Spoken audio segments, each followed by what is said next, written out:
What's going on, guys? It's Nick here, back with another video. Week 5 is almost in the books. We got one more game tonight, so time to go over the top waiver wire ads for Week 6. We had a few injuries, and we've got a few wide receivers starting to kind of see some expanded roles. But I would say in general, there's around like 10 players you're spending fab on this week. I suppose that number could like increase or decrease depending on your league size, how competitive your league is. But I would say there's around 10 players that hopefully are on your free agency that we should be going over this week. So right at the top, we'll go over Ken Walker. He is, I would say, very obviously the number one ad this week. Absolutely worth the number one claim on. If you have that and he's available, really no question about that. You just have to grab him. Rashad Penny suffered a fractured fibula this week, and that is likely going to require surgery. We haven't seen really like an update on if that's like 100% guaranteed, what exactly the timetable is for his recovery, for his potential return. But let's be honest, it's a fractured fibula. Like, he's gonna miss time. It's gonna take him a while to recover from that. It's not like, oh, he's having surgery, he'll be back next week. Like, it's gonna be a while for him to return. We know that Ken Walker was the best pure runner in this draft class. He is a phenomenal running back talent. We know the Seattle offense has been significantly better than anyone predicted this season. Like, it's just so obvious that he's the clear number one ad. I would honestly say if you're in a fab league, he's out there. Like, he's worth spending all of it. Like, let's say you have like 73% of your fab left. It is quite literally worth spending all of that to get Walker. Like, he's going to be a must start in every week that Penny is out. And if Penny's going to miss a lot of time, like, for you to be able to add a must start running back off free agency, that's worth everything in your fab. I would say be careful for those of you who are in like the leagues where it's like you have to spend $1. There's some leagues out there where it's like anyone you pick up has to spend $1 on to pick up. Leave yourself a few. So if you have like our example, the 73 out of the 100 for fab, right? But you have to spend $1 for everyone to pick up. Like, you do still want to leave yourself the option to add someone for the rest of the season. So maybe spend like 67, 68% and just give yourself like, 4 or 5 potential ads. But everyone else, number one claim, spend all the fab. You just have to try and get him. After Walker, I think you've got that like duo of Brian Robinson and Eno Benjamin. I feel like both of them are worth pretty similar amounts this week. I guess it sort of depends on what you need. Brian Robinson is more, I would say, the long-term ad, the one that I think throughout the rest of the season has more value, whereas Eno Benjamin is more like that short-term, that maybe next week he can be really, really valuable if you need a running back next week. Maybe you had Connor who went down, like someone who in the short term has more value. But going back to Brian Robinson, returns this week, of course. He was on a snap count, so you were never playing him this week. Like, we were never expecting him to go out there and get 20 touches, right? They were obviously going to limit his touches. But even in doing that, like, it was pretty clear they want him to be the early down back. They want him to be like the short yardage back, the goal line back. That is very obviously a valuable role.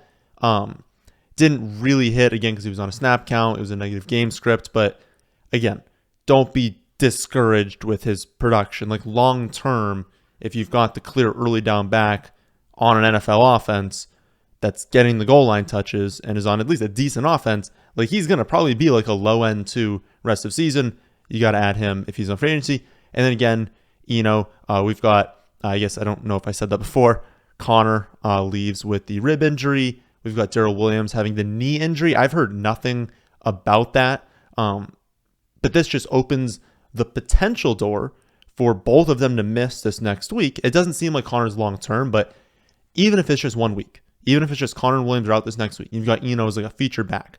Again, not a guarantee. No one's ever guaranteed to go off, but he'd be a must start. Like, if you have Eno Benjamin as like the only healthy running back that they trust, and he's projected to get around 20 touches with work in the receiving game, sure, you go out there and get 10 fantasy points, but you're starting him because the upside is incredible. We also know that even before this, he was an exceptional handcuff because James Conner just always gets injured. He can never stay healthy. And so even if, Conner returns, Well, what about week 6, week 7, week 8? Is he going to suffer a different injury, re-aggravate this injury? Like, we just don't really know. So especially if the Darrell Williams injury is long-term, you want to know. But again, just for that upside, if both of them are out next week, that's why I think he's worth very similar amounts to Brian Robinson on free agency.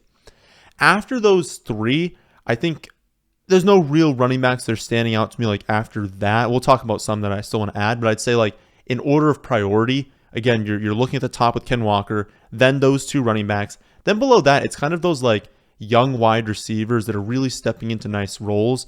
Pickens, Alec Pierce, Gallup, I guess maybe isn't lumped into that same grouping, but like he's stepping into the nice role now because he's coming back from the injury. Wandale and then Rondale Moore. Pickens, of course, no longer has Trubisky. Trubisky was really holding back that offense. Obviously, you could look at last week and be like, well, isn't Pickens bad? Like, they were playing in Buffalo. It was a terrible spot. The point is, when they had Trubisky, it was not an offense that was ever going to go like clearly through the air. It was not an offense that had any real upside because we know what the ceiling is of Trubisky, and he's just not that good. At least Pickett like has a ceiling. Like, it's his rookie year. Rookie quarterbacks very rarely support like multiple high-end fantasy players. But if they're going to let him air it out, if he's going to potentially be better than Trubisky, because Trubisky's not that good, so he probably can be, and they're just going to like give the offense more opportunities, and he's a little bit more aggressive. Trubisky's not overly aggressive. He's going to push the ball deeper downfield. Like, these are all very, very positive things for George Pickens.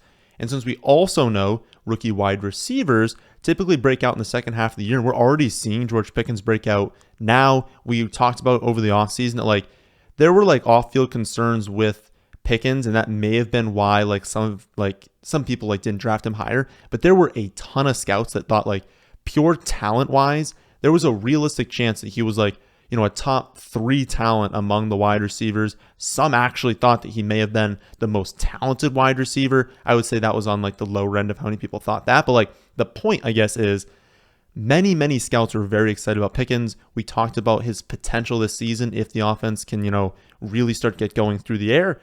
And while that hasn't totally happened yet, if he's starting to break out now before they're even doing fantastic through the air, it's just very positive for his long-term outlook, his outlook in the second half of the season. So I'd really want to be getting him if you haven't already stashed him. Alec Pierce, I think everyone kind of saw him. I don't want to say break out on Thursday night because it was such a bad game. I don't think we should, I don't think anyone deserves, I guess, to say that they broke out in that game. But he's got 20 targets over the last 3 weeks. He's averaging 74 receiving yards per game over the last 3 weeks. Like, he's only playing also, I think this is the most encouraging part, 45%, 44%, 59% of the offensive snaps. So he's got those 20 targets. He's seeing a lot of targets when he's out there. And it's not like he has any real competition for that wide receiver 2 spot. Like, it's obviously Pittman is number 1. That's very clear. And then it's Pierce. I mean, there's no one else that's really going to push him for snaps and targets. And so if we can see him jump up into like 75, 80% of the snaps, well, the targets are also likely going to increase. He gets work downfield. Like, he's just a player that you're going to look back in a few weeks and be like, why was he on free agency? He's the second best player in an offense that, let's face it, is just going to be better when Jonathan Taylor returns and, has been playing basically at their floor. And if he looks okay now, if they ever put it together, if Taylor can, help this offense look solid, he's going to have a really nice role in fantasy. Gallup, obvious. I mean, he's coming off the injury. Everyone knows Gallup is good. Everyone knows the Dallas offense is going to be good. Everyone knows that Dak will be an upgrade over Cooper Rush when he returns. Like, it's just so obvious that if Gallup's on your free agency, well, he's going to be gaining value over the next few weeks. And so definitely go after him. And then behind that, I think we've got that duo of Wandale Robinson and Rondale Moore. Both, I would say, are more question marks than everyone I mentioned before, just in that, well, Wandale's, he played in week 1, but we haven't really seen him play. So we don't know how good he is, but when we look at him, it's Shepard's done for the year. Galladay is cooked and hurt. Tony, this dude suffered 9 different hamstring injuries this season alone. He was coming off this other hamstring injury, then he injured the other hamstring. It's absolutely insane. He cannot stay healthy. And so Wandale's target competition is going to be Slayton, who the team doesn't even want to be on the roster. They don't even want him. Richie James, who's, let's be honest, it's Richie James. David Sills, he's bad. Marcus Robinson, I don't think he's ever had 300 yards in a season ever, and he's in year 5 or 6 of his career. No one. They have absolutely no wide receiver talent. And so it's like, Wando doesn't even need to be that good. And he's going to have a pretty good target share. So I really like him. And then Rondale Moore, it's like, I think right now I'd rather roster Rondale Moore. He's played 86% of the snaps in his first week back, 91 last week. He had 7 receptions and 8 targets, 2 carries. Like, he's very involved in the offense. It's a good offense. They haven't been as elite recently, but like, it's still a good offense. I guess the one concern for him is like the first concern with Wandale is like, we don't technically know how good he is yet. The concern for Rondale Moore is what happens when Hopkins comes back, right? Like, next week is week 6. That's the last week for Hopkins' suspension. So after that, we're going to add DeAndre Hopkins to the offense, who's obviously going to take target share. So I guess it's really kind of just who you prefer. I don't have like a strong take in either direction. It's really just, do you think Wandale is a great talent with that high opportunity share in the offense and you really want him? Or do you think that Hopkins returning to the Cardinals elevates the offense overall, and that even if Rondale Moore has a lower share of the offense, if they're scoring more, if they're on the field more, they're more productive overall, that'll still benefit everyone. So it's really just what is up to you. And it honestly might just be, who's on free agency. Like, if only one of them's on free agency, you can only add that. So those are like the more interesting ads, the more, important players to be looking at to get on your roster. I'd say after you kind of cycle through that list, or if there's no one on that list, the next thing I'd be looking at is running back handcuffs. We have seen, honestly, like every single week this season, a running back goes down, their backup steps into a really large role, and they're like the top ad on free agency. And so it's very smart to leave 1 to 2 spots on your bench for players like that, players that need one injury, and all of a sudden they're the top ad. We're spending 100% of our fab to get them, and they're dominating in fantasy. So the order that I would kind of stash players in right now, and that's players we haven't talked about yet. Obviously, everyone else that we talked about is still above. But the other players would be Rachaad White, Jalen Warren, Alexander Madison, Mike Boone, Latavius Murray, Joshua Kelly, and Samaje Perine. And I would say like the top 3 I feel very good about: Rachaad White, Jalen Warren, and Alexander Madison. After that, your Boone, Murray, Kelly, Perine, like, you can put that in whatever order you want. I don't think any of them are really high priorities. And if you have a take, you're like, I think Perine looks really good, I think that they could give him more work because Mixon looks really bad right now. Maybe Mixon gets hurt and Perine steps into a really large role. Like, if that's your thought, I have absolutely no issue. Again, I'm listing him in the video. Any order you want on those 4 is fine. But I would really say, look to Rachaad White. They're getting him more looks. It's the Bucks. It's a fantastic offense. He's a pass catching specialist. And that's, not saying he's only pass catching. Like, he's just great in the passing game. So he'd be my top option. Jalen Warren, honestly, I'm excited about this kid. Like, he looks so good every single time they give him the football. He got a few more touches this week. Obviously, the game was 38-3, right? Like, you shouldn't really look at this last week and be like, that's what's going to happen overall. Like, the game was a complete and utter blowout. That's why he got more run. But every time they give him more run, he produces. 9 touches for 63 yards this last week. What did Najee Harris do in his 14 touches? 36 yards. Like, it's every single week when they give Warren touches, he's producing. On the season, Najee Harris, 3.2 yards per carry, 4.9 yards per reception, both horrendous numbers. Warren, 4.9 yards per carry, 6.6 yards per reception. Yards per reception there aren't fantastic, but when he touches the ball, you can just see it. You can just see he's explosive. You can see he's a good running back. Honestly, they're giving him more snaps, more touches. If Najee Harris went down, this dude's a feature back, and he's awesome. And then I don't need to sell you Madison. At this point, everyone who's ever played fantasy knows Madison, you can't trust him while Cook is healthy, but he has to be rostered because if Cook went down, he's a running back 1.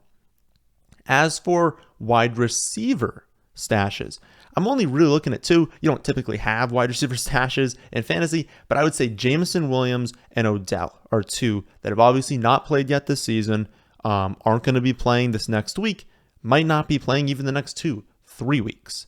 But when they return, they're going to be really, really good for you in fantasy. And if you have an open IR spot, why not? I did that this last week. I actually swapped. So I had Brian Robinson on IR. I added Williams and just kind of swapped them in the IR spots because I couldn't have Robinson there anymore.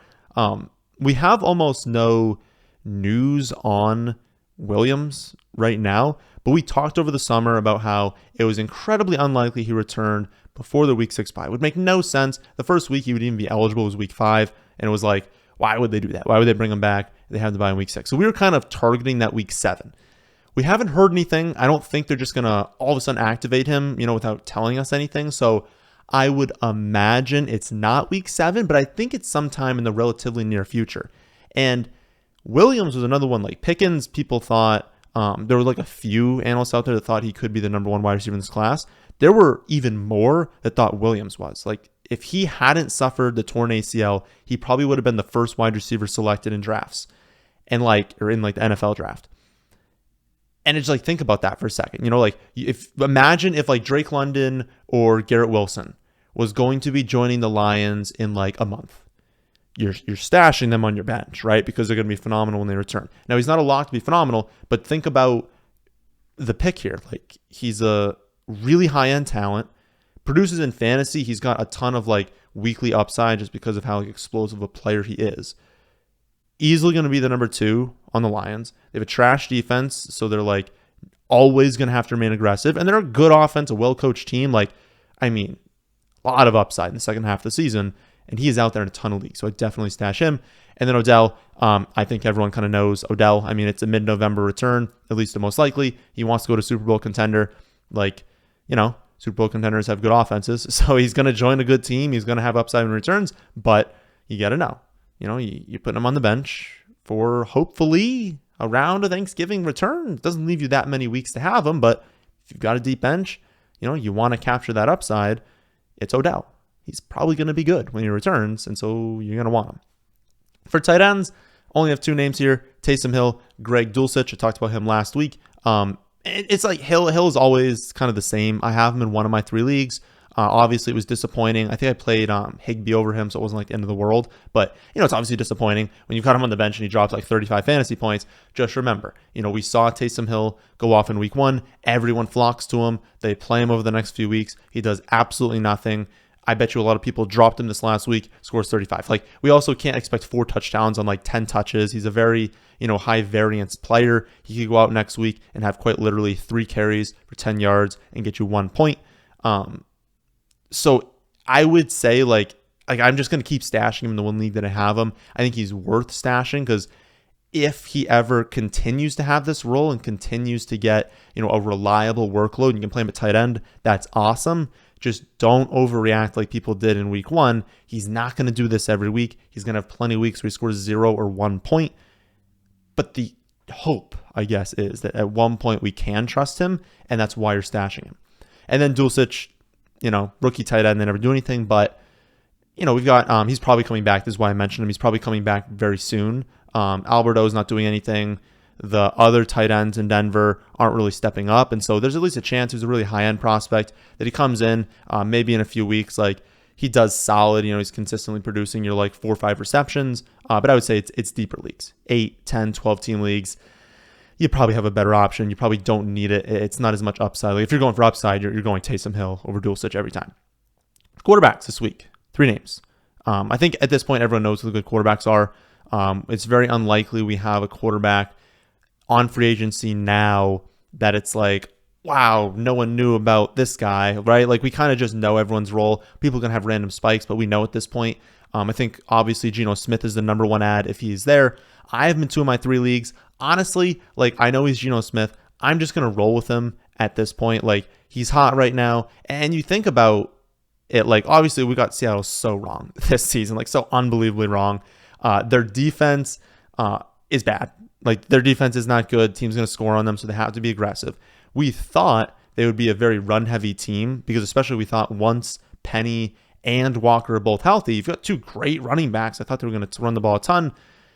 Not really happening. They're still throwing it plenty. They're letting Geno play fast. They're letting Geno throw the ball. And like I said, if teams are scoring, like what would they have to score 39 to this last week? Or actually, they lost the game. So they scored 32, let up 39. Like, if you've got to be scoring that many points every week just to be competitive, of course you're going to have to throw the ball, and you've got DK Metcalf and Tyler Lockett. So again, got them so wrong, but it's okay. If Geno Smith is on free agency in your league, I don't think this is a fluke. I've been rostering him. Like, I think you got to just roll with it. Like the difference between, it's like the top three basically this season. You've got, in some order, it depends a little in your scoring format, but like, Josh Allen's one, and then it's like Hurts and Lamar. Like those are just like the three best quarterbacks. Then you kind of have that like mini tier below that of like some really good, like Herberts and like Mahomes, but it really is like 4 through 15. All going to have bad weeks, all going to have good weeks, all going to produce roughly similar-ish numbers. It's really just that top three that's up there. And Geno Smith is in that group of like a lot of these quarterbacks that are like fine, not that fantastic, in doing like the top three numbers. But if Geno's going to produce low 20s every week, why wouldn't you just keep playing him, especially while he's hot? And then Carson Wentz, the other one, pass temp totals, 41, 46, 43, 42, 38. Like it's not dropping anytime soon. He's going to throw the ball a ton. Not, a great matchup. He's playing the Bears. They have a solid defense. They got ripped apart by Kirk Cousins, but like they're not a terrible defense. But I would just say, volume expectations, potential for the Bears to fall apart on offense, not produce anything. You just get more total opportunities on the other side. But it's like, he's likely to be in free agency, going to throw the ball a ton. He's a potential add. And then Pickett.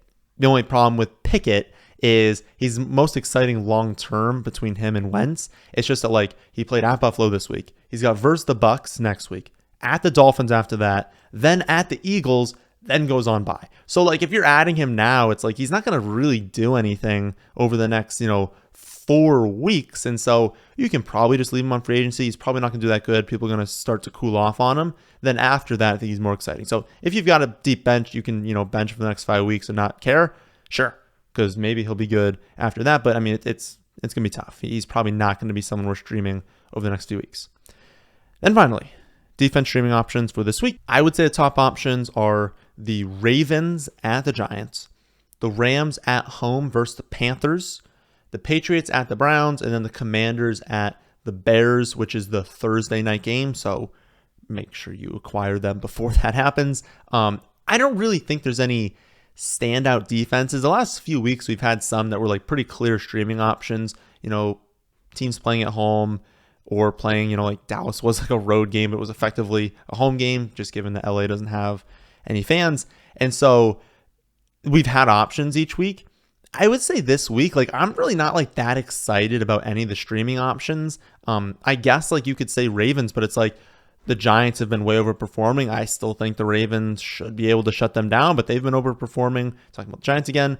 I would say like the Rams are the one I'm most excited about. A really strong defense at home against an offense that has yet to put it together. Of course, they just fired their head coach. Maybe we see changes, but I guess that's the one I'm most excited about. But yeah, I would say I'm not super excited about really any like defense streaming options this week. I would just look at the rankings when they come out on Tuesday. So that's it for the waiver wire video this week. Like I alluded to, Tuesday's when the rankings kind of come out, and that's both rest of season rankings and week 6 rankings. So you can look, okay, here's who's on free agency. How does Nick value them for the rest of the season and for this week? Kind of help you make a decision there. I'll be back Wednesday to go over my favorite trade targets, Thursday to go over running back starts and sits, Friday to go over wide receiver starts and sits, and then Saturday for my favorite plays of the week. That, my friends, is the end of this one. Hope you all enjoy. If you did, how about hitting the like button? How about subscribing to the channel if you're new here? Thanks for watching.